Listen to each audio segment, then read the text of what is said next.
Rapidamente, vamos dar uma olhada então na agenda dos jogos de hoje, porque temos muitas partidas. A gente já teve uma partida ontem, que na verdade é considerada hoje, porque ela aconteceu 1h da manhã. Áustria 3, Jordânia 1. Nossa, né? Lá foi ontem. Não, sim. No nosso fuso horário foi hoje. Daqui a pouquinho, 2h da tarde, tem Portugal e República Democrática do Congo. Às 5, Inglaterra e Croácia.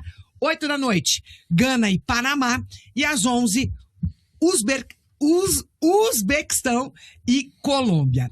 Então, agora a gente traz as informações desses jogos de hoje e o Dudu Oliveira chega pra falar pra gente da estreia de Cristiano Ronaldo na Copa. Fala, Dudu. E hoje teremos a abertura do Grupo K da Copa do Mundo. Portugal e República Democrática do Congo se enfrentam a partir das 2h da tarde. E a equipe europeia busca sua primeira conquista em Copas. Portugal, que é uma das favoritas para a temporada de 2026, já chegou em decisões de terceiro lugar. Em 66, aquele time do Eusébio, e também em 2006, primeira Copa de Cristiano Ronaldo. E nessa Copa do Mundo de 2026, o Cristiano Ronaldo bate um recorde junto com o Lionel Messi e também com o goleiro Ochoa do México. São recordistas em participações em Copa do Mundo. Cada um tem 6 participações, portanto, disputando a Copa de maneira ininterrupta desde a Copa de 2006. Portugal, que possui o segundo melhor aproveitamento neste ciclo de Copa entre as seleções europeias, atrás apenas da Espanha. Foram 27 vitórias, 7 empates e apenas 5 derrotas. A última para a Irlanda durante as eliminatórias da Copa em novembro do ano passado. Os principais destaques da equipe portuguesa é a trinca que é multicampeã com a equipe do Paris Saint-Germain nas últimas temporadas. O lateral esquerdo Nuno Mendes, que para muitos é considerado o melhor lateral do mundo, e também a dupla no meio-campo Vitinha e João Neves, que vão formar ali o meio de Portugal, junto com Bruno Fernandes do Manchester United. E Portugal tem apenas um desfalque para a partida. O zagueiro Rúben Dias, da equipe do Manchester City, está fora com uma lesão e desfalca Portugal nessa primeira rodada. A provável equipe portuguesa para enfrentar o Congo tem Diogo Costa no gol, João Cancelo na lateral direita, dupla de zaga com Tomás Araújo e Gonçalo Inácio e o Nuno Mendes na lateral esquerda. Meio de campo com João Neves, Vitinha e Bruno Fernandes, e o ataque com Bernardo Silva, João Félix e Cristiano Ronaldo. Já a República Democrática do Congo volta a uma Copa do Mundo após 52 anos. O país disputou apenas uma vez o torneio, lá em 1974. Porém, o país tinha outro nome, chamado Zaire. Os africanos conseguiram sua vaga na repescagem intercontinental, ao baterem a Jamaica, que havia derrotado a Nova Caledônia. E a provável escalação da República Democrática do Congo tem Mpasse no gol, Wan-Bissaka na lateral direita, Mbemba e Tuanzebe formando a dupla de zaga e o Mazuaco na lateral esquerda. Meio de campo com Sadik, Vissa e Moutosami, e no ataque Mukau, Meshak Eliá e também o Bakambu. É essa equipe da República Democrática do Congo que tenta surpreender Portugal hoje na estreia da Copa do Mundo. Valeu, Dudu Oliveira! E aí, minha gente, o que esperar da estreia do Cristiano Ronaldo, o que esperar dessa seleção de Portugal, que no papel, né, Dal, que estávamos comentando aqui enquanto o Dudu trazia a escalação, é um timaço. Nossa, demais. Esse meio de campo de Portugal, com João Neves, Vitinha e Bruno Fernandes, que talvez hoje seja o melhor meio-campista do mundo, o Bruno Fernandes, em termos de impacto no jogo, né? Ele teve 135, se não me engano, passes decisivos na Premier League esse ano. O segundo foi o Declan Rice com 70. Acho que Portugal tem uma baita geração. O João Cancelo não está na melhor fase, mas é um baita lateral direito ainda. Nuno Mendes é o melhor lateral esquerdo do mundo. O Rúben Dias vive uma fase excepcional.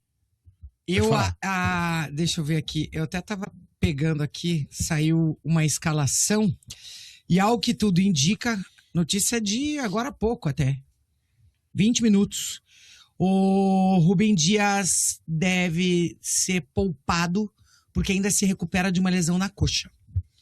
A única, entre aspas, problema da seleção portuguesa é a dupla de zaga, né?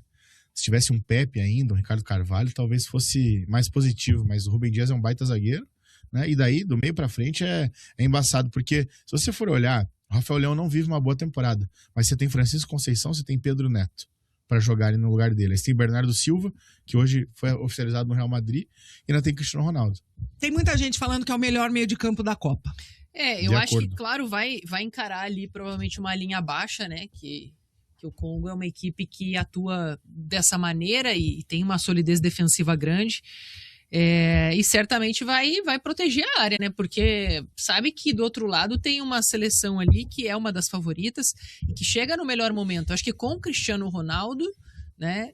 Eu acho que é o melhor momento de Portugal. É uma seleção que vem também, né? Trabalhando junto há bastante tempo e tem estrelas ali, jogadores que têm muita qualidade. Então, acho que a prioridade do adversário vai ser buscar a transição rápida, né? E não ter a bola, mas tentando surpreender, obviamente, quando conseguir essa recuperação. Acho que vai ser um jogo, claro, com favoritismo muito grande de Portugal. Só que o que a gente tem visto até aqui, né? Na Copa do Mundo, é claro que cada história é uma, né? Mas, por exemplo, antes de ontem foram 4 empates na Copa do Mundo. Algo que era um pouco improvável, né?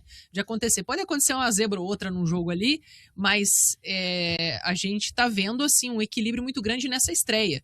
É lógico que tem o peso da estreia, né? É o começo, a gente tende, lógico, a ver a Copa do Mundo afunilar e ficarem realmente as melhores seleções, né? Que tem um elenco mais fortalecido.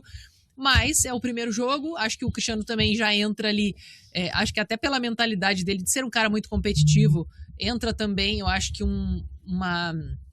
talvez até um desejo individual ali, né, de fazer a Copa da carreira dele, e até com o resultado de ontem ali do Messi, né, de ter feito 3 gols, certamente ele vai entrar com fome nesse jogo, né.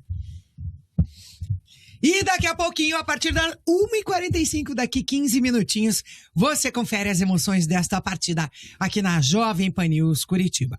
Outro jogo de hoje é Inglaterra e Croácia, e Luca Marrero chega para trazer as informações desta partida da estreia do time inglês na Copa. Um jogo que nos relembra aquele histórico confronto pela semifinal da Copa de 2018 lá na Rússia. Inglaterra e Croácia voltam a se encontrar 8 anos depois, agora num jogo que marca a abertura do grupo L, o último grupo desta Copa. A seleção da Inglaterra, ela estreia na competição 60 anos depois do seu único título mundial conquistado em casa, em 1966. Só que, diferentemente daquela conquista, o time desse ano, treinado pelo Thomas Tuchel, chega para a Copa com muitas polêmicas. A polêmica decisão do treinador de deixar de fora da lista de convocados atletas experientes como Maguire, Alexander-Arnold e Cole Palmer foi mal recebida pela imprensa inglesa, que tem muitas críticas com relação a essa atual equipe que a Inglaterra coloca na Copa de 2026.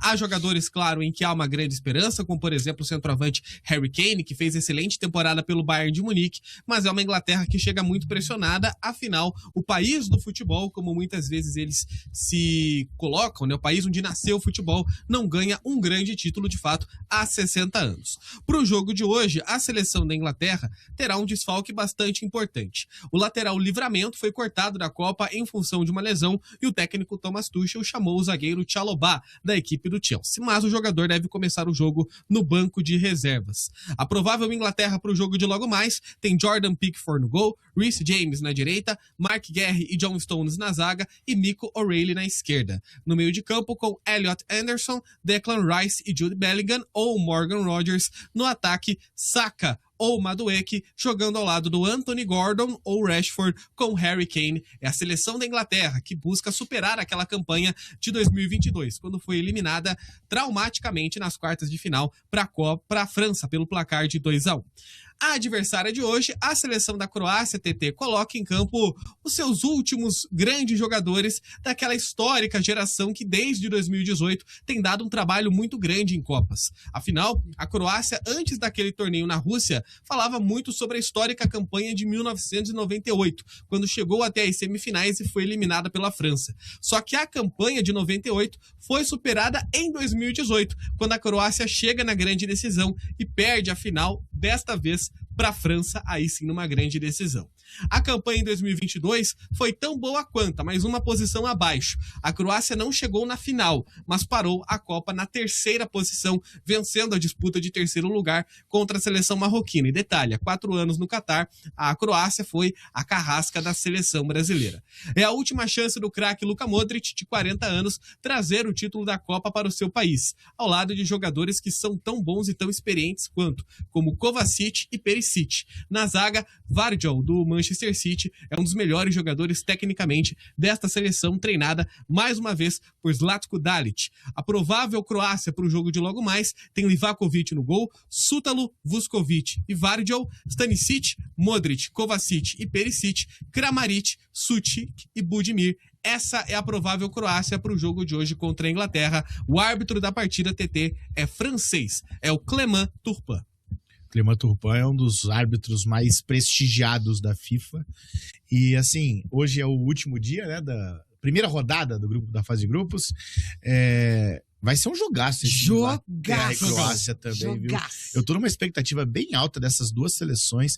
Da Croácia, nem tanto, não acho que não vá tão longe como foi. Também não. Até por conta desse envelhecimento, da geração e tudo mais. Mas realmente, o Luka destacou o Vardiol, baita jogador.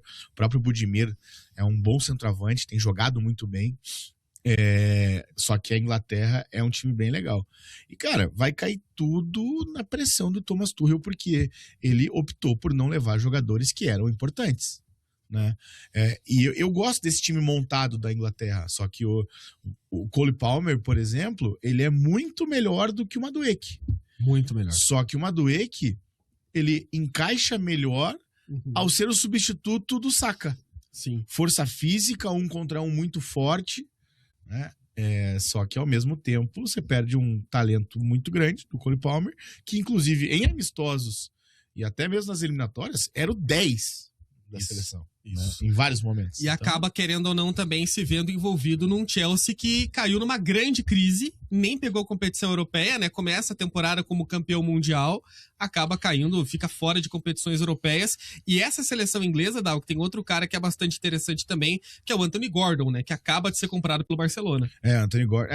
Mas esse aí entra também no ingleses superestimados, né? E supervalorizados, né? Porque 80 milhões de libras no Anthony Gordon talvez seja muito, né? Como aqueles 100 milhões de libras no Jack Grealish foi demais. Sim, né? pro City, né? Exatamente. E o Elliot Anderson deve ser a maior contratação da história do futebol inglês também agora, né? Tem muita gente falando dele, mas vai bater certamente os 120 milhões de libras. Esse sim é cracaço de bola. Muito bom. Eu acho que a Inglaterra, ela carrega historicamente uma frustração, né? Muito. Porque a gente já viu até, acho que, seleções da Inglaterra até mais estreladas, né, do que essa, em momentos melhores, mas que sempre esteve ali na fila, né? Não conseguiu ganhar a Copa, 60 anos, tem essa... Sempre tem gerações legais, rusga, né, de não conseguir chegar e é eliminada. Muitas vezes não é nem classificada, né, para a Copa, mas eu acho que, por exemplo, em 2000, né, teve ali o David Beckham, Gerrard, né, uma seleção que era você tinha Paul Scholes, Ferdinand, exatamente. Você tinha Ashley Cole vivendo assim, muito bom tempo. Conseguiu. Aí depois vem com Gerrard, Lampard, Joe Cole. Sempre teve gerações incríveis. Rooney, exatamente. Sempre teve gerações incríveis, mas que na hora do vamos ver... Daí não decide, né? Nada. E aí eu acho que tem, claro, essa valorização por ser sempre uma seleção que tem grandes nomes e é badalada, mas eu acho que ela traz essa pressão histórica, né, de não conseguir e sempre fica ali para a próxima geração. Então, eu acho que a expectativa é enorme, até porque é contra uma Croácia, que é uma equipe também que já fez ali história na Copa do Mundo, já conseguiu ter, né, bons jogos e surpreender grandes seleções. Então, acho que é um jogaço da tarde de hoje, né? É a tarde? 5 horas. 5 horas da tarde, né? 5 horas. E com certeza, acho que muitos olhares voltados para esse jogo para ver o que dá para esperar dessa Inglaterra, por mais que seja uma seleção mais envelhecida, é uma seleção sempre que é muito respeitada, né? Bom, gente, mais 2 partidas acontecem hoje. A gente tem o Uzbequistão estreando em Copas contra a Colômbia. E também temos Gana e Panamá. Vou pedir pro Luca Marreiros passar pra gente, até porque nosso tempo tá acabando, temos apenas 5 minutos de programa, para trazer um panorama dessas duas partidas que completam a nossa quarta-feira de futebol aqui na Copa. Vamos lá então, TT, falando primeiro sobre esse Gana e Panamá, 8 horas da noite, a seleção ganesa joga a Copa do Mundo pela 5ª vez na história e tenta superar aquela histórica participação no ano de 2010, quando lá na África do Sul só caiu nas quartas de final. O time é treinado pelo experientíssimo Carlos Queiroz e conta no seu elenco com o atacante Semenyo, do Manchester City, que começou muito bem a temporada no Bournemouth, inclusive foi vendido pelo City, e aí o Bournemouth teve que correr atrás e contratar o Ryan, que era do Vasco e que hoje está na Copa do Mundo com a seleção brasileira. Ao lado do Semenyo, um outro destaque dessa seleção ganesa é o atacante André Ayew, muito experiente também, são as duas grandes esperanças de Gana nesta Copa. A seleção do Panamá recentemente esteve aqui no Brasil, foi goleada pela seleção brasileira no Maracanã pelo placar de 6-2 e é uma figurante de luxo nesta Copa. Inclusive, recentemente o Ibrahimovic, histórico ídolo sueco, apontou que o Panamá seria o saco de pancadas da competição. O técnico Thomas Christensen chega bastante pressionado na Copa, isso porque a convocação da seleção panamenha gerou algumas discussões. Aqui no Brasil, por exemplo, o jovem atacante Kadir, do Botafogo, ficou de fora da lista final, o que gerou algumas críticas da imprensa deste país da América Central. O Panamá busca uma histórica vitória hoje contra a Gana para sonhar com uma classificação para o mata-mata que nunca ocorreu. O problema é que o grande craque do time, o volante Adalberto Carrasquilha, está com 100% de possibilidades de começar o jogo no banco de reservas, visto que ainda não está 100% fisicamente pronto para começar uma partida na Copa do Mundo. Seleção do Panamá, então, hoje contra a Gana, buscando uma vitória num jogo que já pode ser considerado direto. O outro confronto que aí fecha não apenas a primeira rodada do Grupo K, mas também a primeira rodada da Copa, é esse Uzbequistão e Colômbia. A seleção do Uzbequistão, TT, é treinada, inclusive, por um campeão mundial e eleito melhor jogador do mundo. Fábio Cannavaro, italiano, é o grande treinador da seleção uzbeque que pela primeira vez na história estará na Copa do Mundo. O grande destaque técnico do Uzbequistão também é um zagueiro, Kusanov, que joga lá na equipe do Manchester City. Para desafiar uma Colômbia que tem jogadores muito talentosos. John Arias, do Palmeiras, Luiz Dias, do Bayern de Munique, Richard Rios, do Benfica, enfim, são alguns dos jogadores colombianos que estarão em campo nesta noite. O time treinado pelo Néstor Lourenço, que aqui em Curitiba a gente debateu muito sobre a ausência de Kevin Viveiros, do Atlético, e Sebastián Gomes, do Coritiba, na lista final divulgada pelo Lourenço. Juan Camilo Portilha, jogador do Atlético, estará neste jogo, mas deve começar a partida no banco de reservas neste Uzbequistão e Colômbia, que se enfrentam neste grupo que tem também Portugal e República Democrática do Congo, Colômbia, que tem uma das torcidas mais fanáticas da Copa, e o Uzbequistão num dia marcante, afinal, pela primeira vez, os uzbeques vão jogar uma Copa, TT. É isso aí. Desses dois jogos, acho que o que mais temos que prestar atenção é a estreia da Colômbia, né? Estreia da Colômbia, com certeza, mas eu vou falar pra vocês que eu tava muito animado com o Panamá por causa de Adalberto Carrasquilha, cracaço de bola, só que ele não tá bem fisicamente. Tanto que ele nem jogou contra o Brasil, né? Isso, verdade. Naquele amistoso, né? Meio campista, assim. Ele é centrocampista, na verdade, Perdão, né? isso. Joga muita bola o Carrasquilha, mas aí sem ele, eu acho que a seleção do Panamá não funciona tanto, não, viu, Júnior? Esse jogo é mais difícil, né? Eu acho que Gana e Panamá, não Meio sei muito o que imprevisível, esperar. né? Eu acho que é meio imprevisível ali, sei lá, um empate, uma vitória do Panamá por 1-0. Agora, entre Uzbequistão e Colômbia, acho que a Colômbia é a grande favorita, né?